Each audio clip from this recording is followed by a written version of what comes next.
Defense and diplomacy, we are going to discuss the case of the ill-fated merchant vessel Suez, which was captured by Somali pirates on the 2nd of August 2010.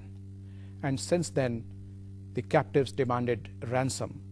The owners of the vessel decided that they were unable to pay the entire amount, so human rights activist Ansar Barni, ably supported by the governor of Sindh, Dr. Ishratul Ibad, raised the amount to release the 22 sailors, which comprised of 11 Egyptians, 6 Indians, 4 Pakistanis, and 1 Sri Lankan.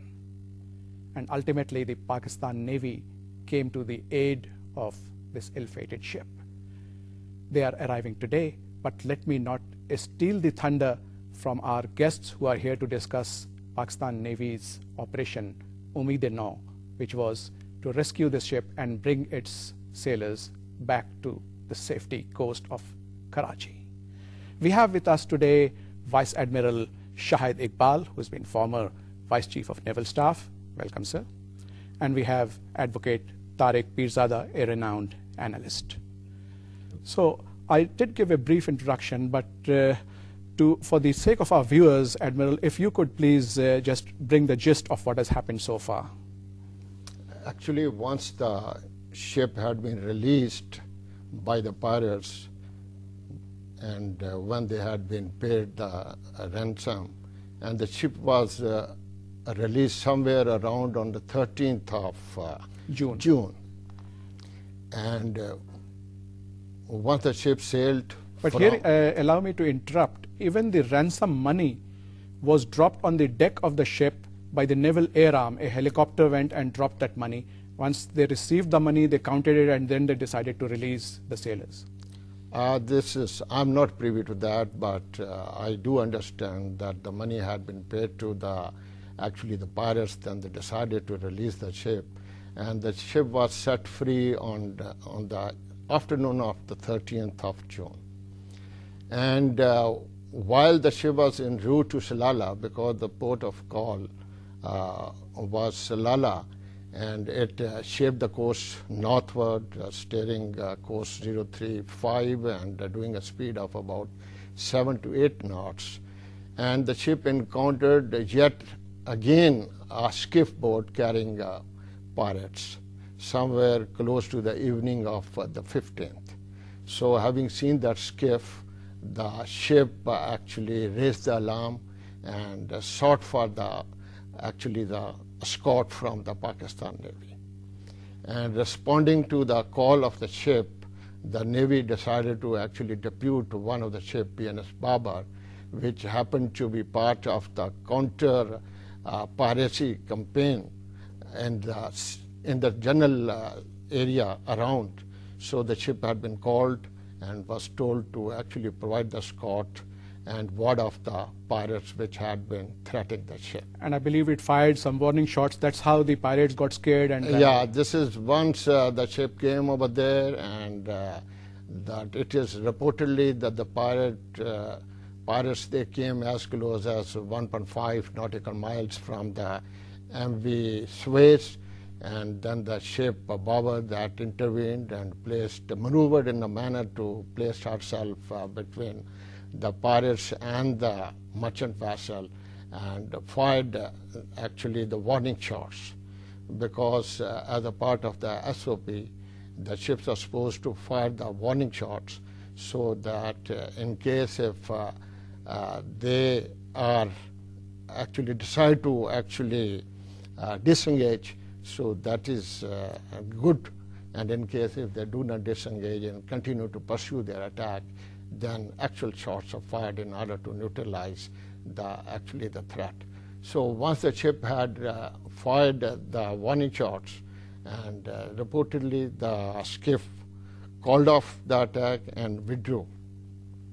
So thereafter the ship continued to provide the escort, and in the process they provided humanitarian support to the ship in the form of sending a medical team, some provisions, and also some special services group personnel so that the ship should be actually provided with the indigenous. Because I believe after this 10-month ordeal, some of the sailors were unwell and they were emaciated and there was shortage of food supply also. So this was part of the Operation Umeed-Nau to supply medical as well as food supplies. Yeah, that was one of the actually the mission which had been given to the commander of the ship, that he was not only to support the ship vis-a-vis the guarding the ship against any further piracy attempt on the part of the pirates, but also to provide the medical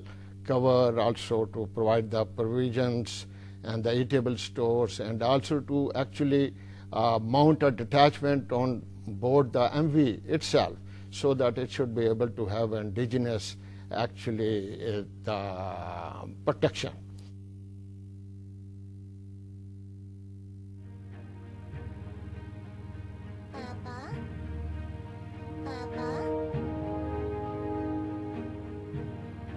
Keen Observer, Pakistan Observer, a true Pakistani newspaper with a splendid new look. No foreign links, no foreign agenda. Appears from 5 stations simultaneously. A newspaper with 3 weekly magazines.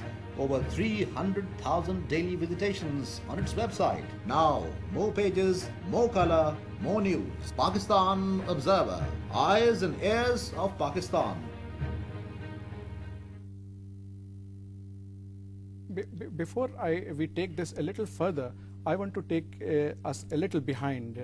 Advocate Tariq Pirzada, we must pay accolade to the humanitarian efforts of Dr. Ansar Barni and Dr. Ishratul Ibad, because they were the ones who not only raised the ransom money for all of them, but despite the fact that the Pakistanis were in lesser number, there were more Indians. Indians were also supposed to chip in, but the entire amount, the remaining entire amount was collected by Ansar Barni Trust. The moral side of the story is very weak when it comes to the Indian role in the context of this whole rescue mission. Pakistan can rightly claim a very high moral ground on this issue.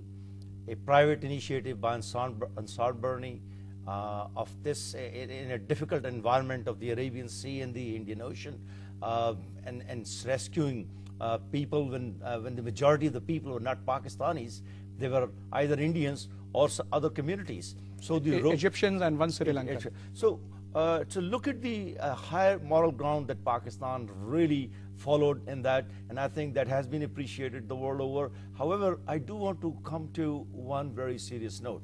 When there was an attempt by the Indian warship Godavari to actually, in my judgment, this was a maritime effort to scare Pakistani ship away and take over the role away from the Pakistan Navy, and that was the role. What I'm saying is that was trying to be stolen by the Indian Navy, because the Pakistan had seized the high moral ground.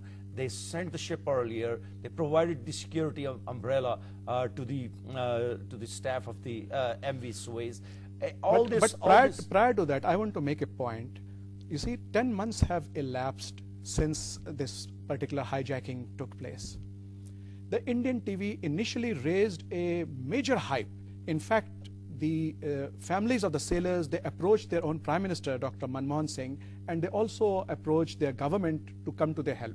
And their Foreign Minister, S.M. Krishna, came on numerous television programs and they appealed for money, and a number of Indian well-to-do personnel, they actually promised money. But all this was false. Not a single dollar was raised. So ultimately it was Pakistan that came to the rescue of all of them.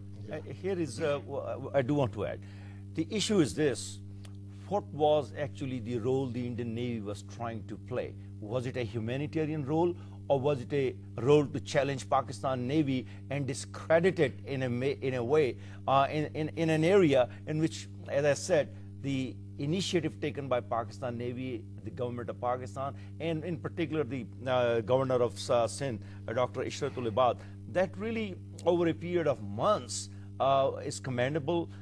Coming up with $2 million was not an easy job. The Indian backed out on that. The world knows that this was supposed to be a joint effort by the regional countries or the communities of the regional countries. But we know that India knows only one thing, how to bully the other side, and does not want to play a constructive role. Let me solicit the opinion of the Admiral. This incident of the Godavari, it's very painful. Can you shed some light? It is highly unprofessional, I would say the least. In my reckoning, I think the Godavari, they wanted to actually undo some of the battering, the image battering which the Indians, they got in the wake of the efforts which had been made by the Pakistani to get the release of the hostages. So the captain of the ship might have thought that this is an opportunity where he can resort to some adventurism, and in the process he may be able to steal the show, as it has been alluded by Mr. Pirzada. But the fact of the matter is that out at sea, as and when you are supposed to provide an assistance to one of the ship in distress, you have to offer to the captain of the ship. The master of the ship has to be offered with assistance, and it is only following his actually acknowledgement you can do so. But in this instance case, the master of the merchant vessel had declined because he had already been provided with assistance, and this ship came on the scene somewhere, I think, around 10 o'clock on the 16th of June, whereas the Babur had been trying to support him somewhere around by afternoon of the 15th. Right. On the 15th, the first time they actually affected the rendezvous. So I personally feel that he tried to act smart. Anyway, there are more twists to the story. I believe that the Indian, after this Indian incident, once they were heading for the port of Salalah, the merchant vessel Suez ran out of fuel. Yeah. And then a tug was provided. Yep. And even the tug became unserviceable. What happened after that? Once the tug had